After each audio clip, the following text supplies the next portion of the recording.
Inusisa ni Senator Judge Sherwin Gatchalian ang National Bureau of Investigation o NBI kung bakit walang nangyaring interagency coordination sa mga nangungunang intelligence group ng bansa, gayong buhay ng Pangulo ang pinagbantaan umano ni Vice President Sara Duterte. Dahil ito ay pagbanta sa ating Pangulo, may ginawa ba ang NBI na imbestigahan kung talaga bang merong nakontratang gagawa nitong banta? Tayo dito sa ating bansa, sanay tayo sa whole of government approach, whole of nation approach. Dapat merong whole of agency approach, in this case the NBI. Ang tanong ko, meron ba kayo mismo o kasama ba kayo mismo doon sa pag-iimbestiga ng actual na threat, yung pagkontrata ng tao na pwedeng gawin itong threat na ito?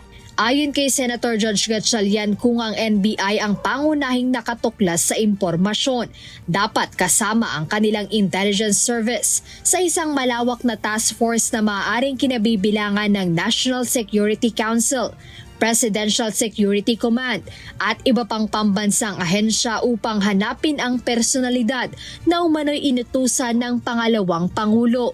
Depensa naman ng testigo na si NBI Regional Director Attorney Jeremy Lotoc, ang kanilang intelligence service na ang makakasagot sa aspetong ito dahil hindi na rin siya bahagi ng grupong nag-imbestiga sa issue. Kaugnay nito, binatikos din ni Senator Judge Alan Peter Cayetano ang kawalan ng komunikasyon ng NBI sa mga ahensya o tanggapan na naglunsad din ng hiwalay na investigasyon. You didn't get the information from your intelligence. You did not get your information from the task force. You did not get your information from the Presidential Security Group. Kung iniimbestigahan nyo talaga yung buo at kayo ang head at kayo dapat ang mag-imbestiga, bakit hindi nyo kinausap yung mga ibang nag-iimbestiga? Baka may alam sila na hindi.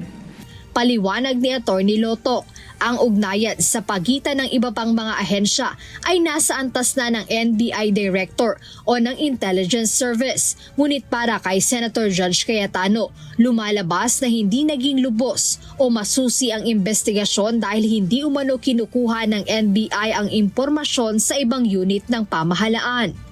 Samantala, pinuna rin ng impeachment court ang tila pagtatagal sa Department of Justice nang isinumiteng kaso ng NBI hinggil sa pagbabanta ni VP Duterte. Pinuna ni Senator Judge Erwin Tulfo kung bakit inabot na ng mahigit 1 taon ang preliminary investigation ng DOJ. 1 year preliminary. 1 year. Over 1 year. January to January is 1. February, March, April, May, June, July. Is that normal for the DOJ to conduct a preliminary about over a year, Mr. Witness? Sobrang tagal na sa DOJ ng kaso ninyo.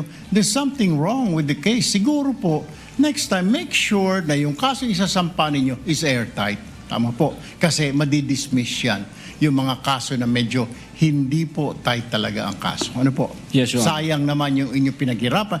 Gayunpaman, hindi nasagot ni Attorney Lotoc kung normal ba ang ganitong katagal na proseso sa DOJ dahil kapag naipasa na aniya ang kaso sa kagawaran, hands-off o hindi na nakikialam ang NBI sa pag-usad nito.